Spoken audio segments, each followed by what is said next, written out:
Ponvanda Matic Liquid and Detergent Powder. Let your confidence glow. இன்றைய காலகட்டத்தில் மரியாதைக்குரிய பாரத பிரதமர் அவர்கள் 5 நாடுகளுக்கு சுற்றுப்பயணம் செய்தார்கள். இங்கே உள்ள ராகுல் காந்தி போன்றவர்கள் ஏன் சுற்றுப்பயணம் செய்தார், மற்றவர்களை சுற்றுப்பயணம் செய்ய வேணாம்னு சொல்லிட்டு பிரதமர் ஏன் சுற்றுப்பயணம் செய்தார் என்று விளையாட்டுத்தனமான சில கேள்விகளை கேட்டுக்கொண்டிருக்கிறார்கள்.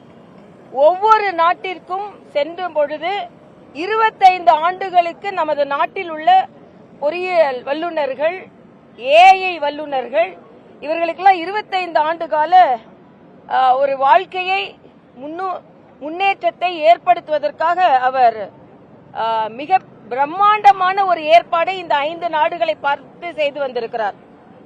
நெதர்லாண்ட்ஸ்ல செமிகண்டக்டர் தான் இன்னைக்கு உலகம் முழுவதும் ஒரு தொழில்நுட்பத்தில் மிக உன்னத நிலையை அடைந்து எல்லோருக்கும் வேலை வாய்ப்பை ஏற்படுத்தி தருவது.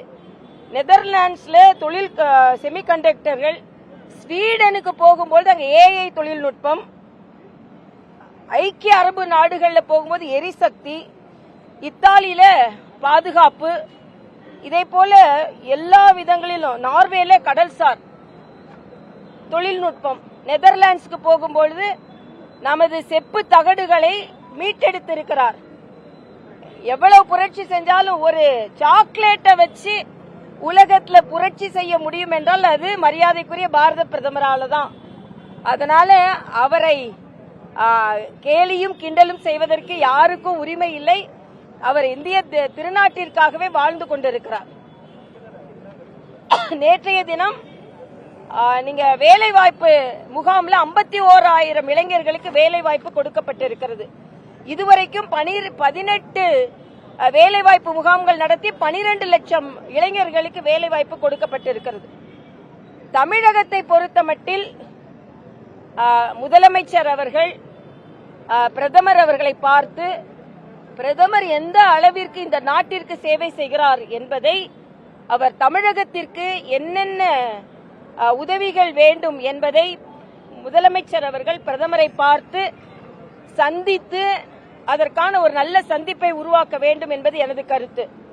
தமிழ்நாட்டில் 2 சம்பவங்கள் மனதை உலுக்கியது. ஒன்று, திருச்சியில நான் நேற்று அதிகாலையிலேயே ட்விட்டர்ல போட்டிருந்தேன். திருச்சியில் ஒரு செவிலியர் மாணவி சிகிச்சை, அரசாங்க மருத்துவமனையில் ஒரு செவிலியர் மாணவிக்கு சிகிச்சை பலன் இல்லாமல் உயிரிழந்தது மிக மிக மனதை உலுக்குவதாக இருந்தது. ஆக அரசாங்க மருத்துவமனைகள் எல்லோருக்கும் நம்பிக்கை உடைய மருத்துவமனைகளாக மாற வேண்டும். அதற்கு போர்க்கால அடிப்படையில் நடவடிக்கை எடுக்க வேண்டும். எல்லாவற்றிற்கும் மேலாக மனதை உலுக்கியது கோவையில 10 வயது மாணவியின் மரணம். இது யாராலும் ஒப்புக்கொள்ள முடியாத ஒன்று. இது அரசாங்கத்துக்கு ஒரு கோரிக்கை வைக்கிறேன், நான் தாய்மார்களுக்கு ஒரு கோரிக்கை வைக்கிறேன். அரசாங்கம் சிங்கப்பெண்கள், நீங்க படை உருவாக்கினீர்கள், ஆனால் அந்த சிங்கப்பெண்கள் வளருகின்ற சிங்கப்பெண்களை காப்பாற்ற முடியாமல் தவிக்கிறார்களே என்ற எண்ணம் மேலோங்குகிறது. முதலமைச்சர் உடனே தீவிர நடவடிக்கை எடுக்க வேண்டும் என்பது எனது கருத்து.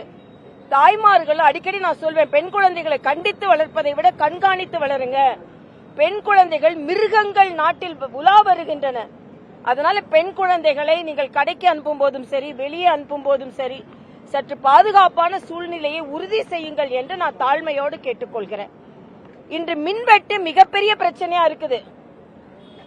சகோதரர் நிர்மல்குமார் அமைச்சர் அதிகாரிகள் மீது குற்றம் சொல்கிறார். அப்போ அதிகாரிகள் மீது குற்றம் இருந்தால் தீவிர நடவடிக்கை எடுத்து மக்கள் பாதிக்கப்படையாமல் இருக்க வேண்டும் என்பது எனது கருத்து. இன்னொன்று நான் சொல்றேன், நான் ஏற்கனவே அட்மினிஸ்ட்ரேஷன்ல இருந்தனால சொல்றேன், மரியாதைக்குரிய முதலமைச்சர் அவர்கள் ஒரு 10 நாட்களுக்குள்ளே பல பிரச்சனைகளை சந்திப்பதால் ஒரு சர்வ கட்சி தலைவர்களின் கூட்டம் கூட்டி ஒரு ஆரோக்கியமான விவாதம் நடைபெற்றால் பல பிரச்சனைகளுக்கு தீர்வு வரும் என்பது எனது தாழ்மையான கருத்து.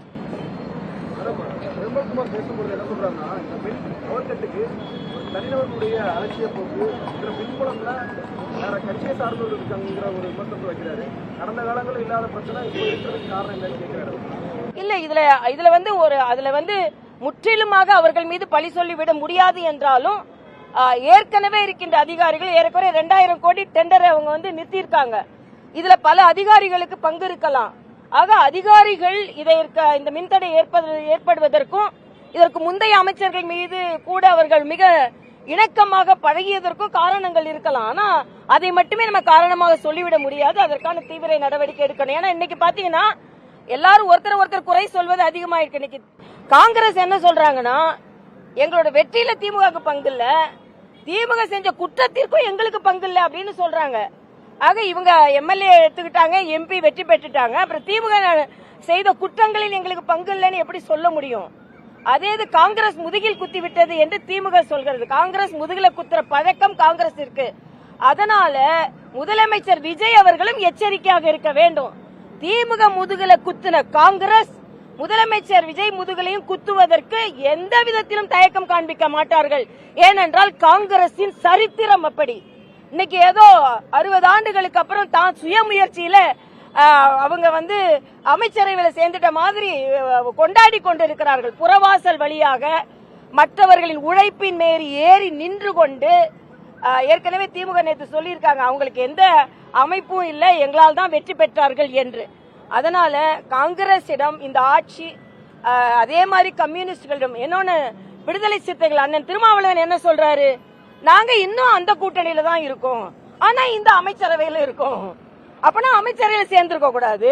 அமைச்சரவையில சேர்றதுல எனக்கு விருப்பம் இல்ல, ஆனாலும் நான் சேருவேன், ஆனா நான் அந்த கூட்டணியில இருப்பேன் அப்படின்னா எதைத்தான் மக்களுக்கு சொல்ல வருகிறீர்கள்?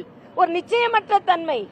அதனால இந்த அரசாங்கம் ஒரு தெளிவான தன்மை மக்களுக்கு சொல்ல வேண்டும் என்பதும் எனது கருத்து.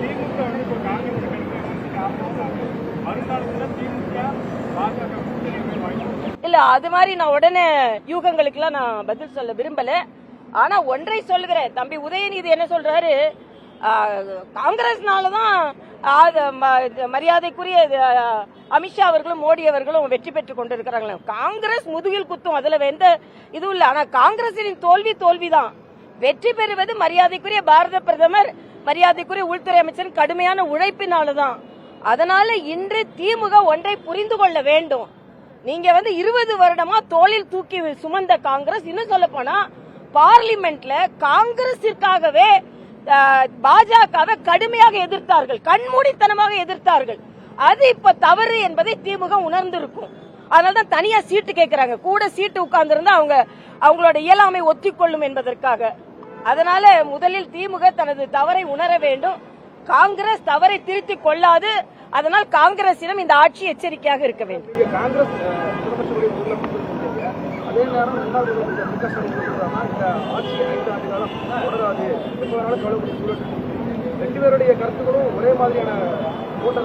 அதாவது ஒரு ஆட்சி இப்பதான் வந்திருக்குது, அதனால ஆட்சியை நம்ம செயலாற்ற விடணும். உடனே கவுந்துரும் அப்படின்னு ஒரு நிச்சயத்த தன்மை உடனே சொல்வது சரியில்லை. இன்னும் கொஞ்ச நாள் அவங்க எப்படி ஆட்சி செய்கிறார்கள் என்பதை பார்க்கணும்.